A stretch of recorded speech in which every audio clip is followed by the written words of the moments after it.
As protesters decry their capitalist policies, the International Monetary Fund meets, and the prescriber of austerity reflects on the state of world economic progress. The recovery is underway, but unemployment in most countries is still too high. This worry over jobs comes as Greek labor unions announce fresh protests over IMF policies they accuse of making their country's economic and job situation worse.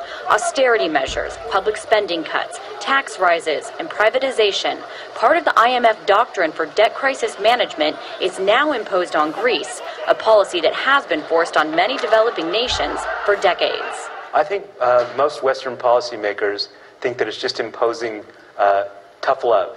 Tough love marked by reliance on the free market and not on the role of the state, that critics like economist Gerald Epstein say hurt these countries and contributed to the financial meltdown, just as leaders of these institutions brace for another.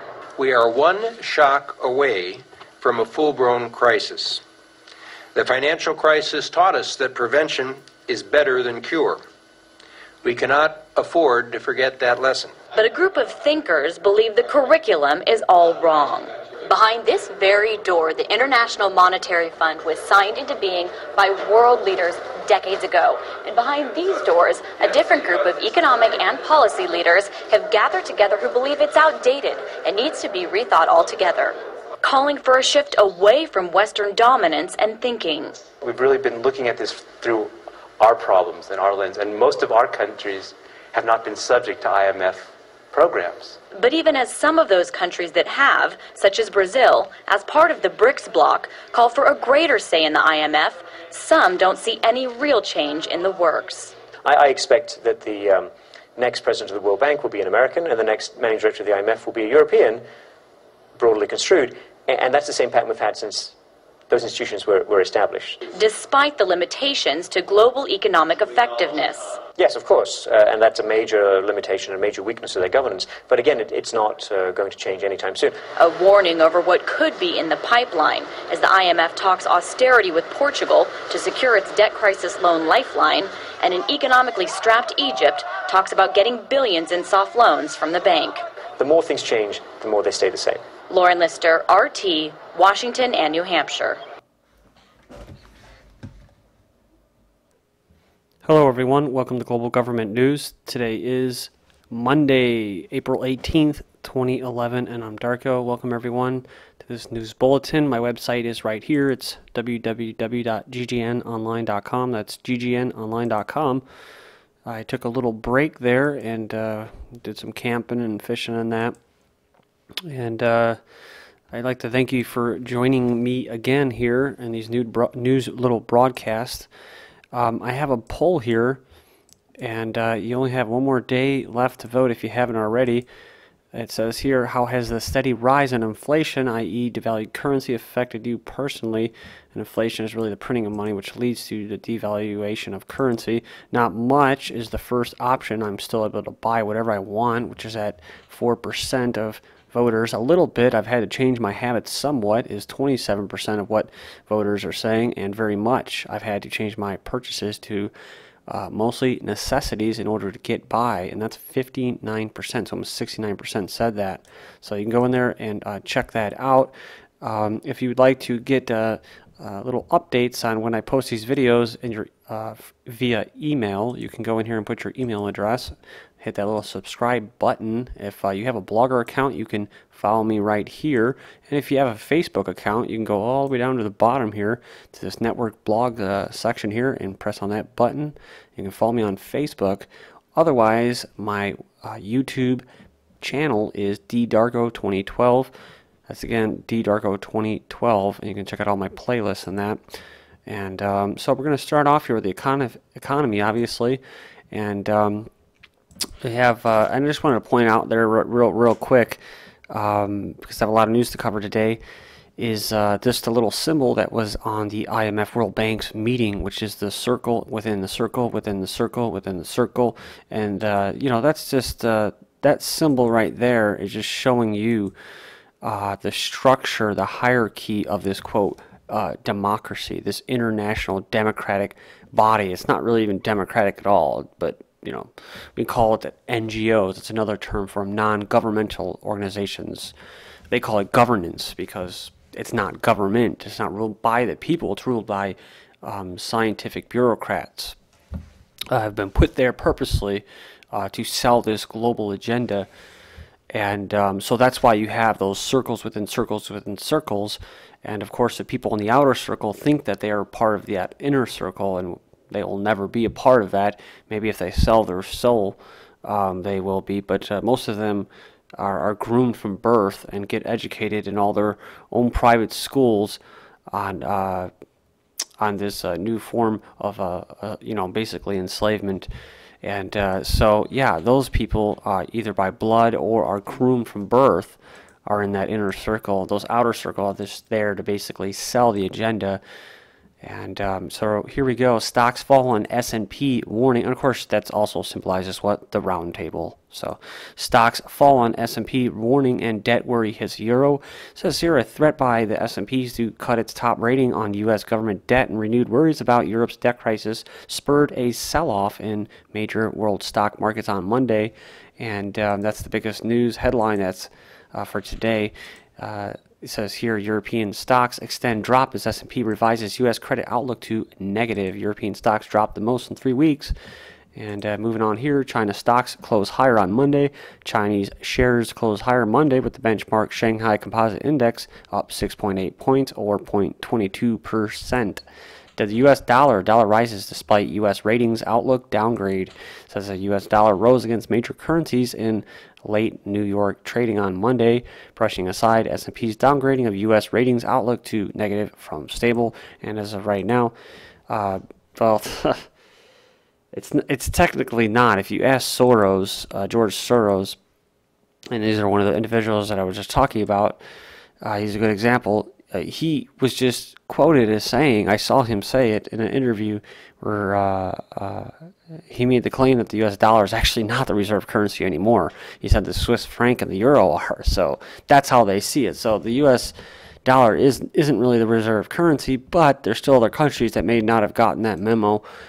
And, so they like to go back to that U.S. dollar as a safe haven. So China's yuan weakens against the U.S. dollar on Monday. The Chinese currency, the renminbi or yuan, on Tuesday lost 9 basis points from Friday to 6.53 per U.S. dollars or $6.53. Says the yen, Japanese yen here, gains on rivals. The Japanese yen traded sharply higher across the board on Monday to within striking distance of the levels that immediately followed the coordinated group of 7 intervention, government economic intervention. That's right, the Japanese pumped out hundreds of millions, if not billions of dollars immediately right as their currency started to appreciate, and it actually would have helped their economy. Instead of it, they devalued it. So, but why?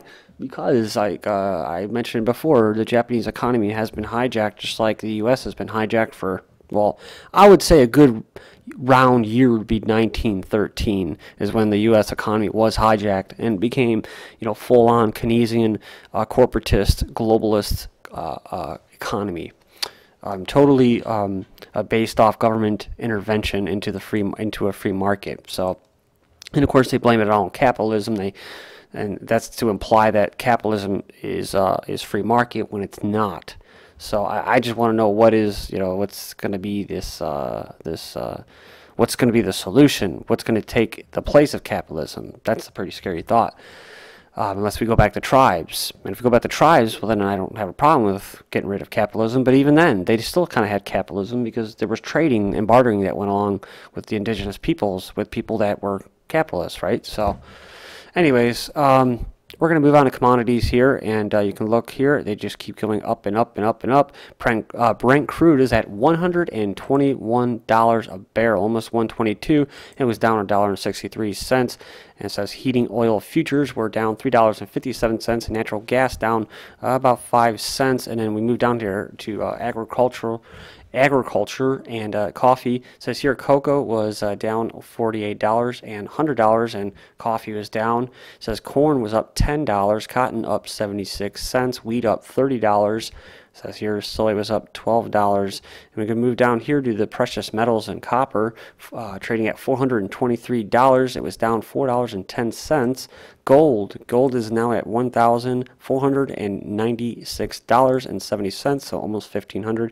Says it was up $10.70. And silver is up $3 from the last time I checked, and it's now at $43.42 per ounce. And that was up 84 cents. So gold and silver prices soar. And then we have gold falls as some investors sell following advance to record high price. Gold fell in New York as some investors sold the metal after prices rallied to a record on concern about European debt and faster inflation. Silver touched a 31-year high. Belarus central bank halts sales of gold for roubles. Says Belarus central bank has stopped selling gold to local retail customers for Belarusian rubles. It said on Friday after demand for the precious metals soared due to expectations of a currency devaluation. The bank did not explain its decision. Gas prices, it says here, 6 states average $4 or more per gallon. And right off the bat, I knew my state was in there. And it says here, in 6 states, drivers are shelling out at least $4 per gallon of gas. And it's like, for what? Oh, well, it's all because of what? Libya, right? Well, we don't get our fuel from Libya here in the good old USA, right? We don't. So I don't know why it has anything to do with that. And we're heading into the driving season. Well, it's April 18th here in Indiana, and we're expecting snow.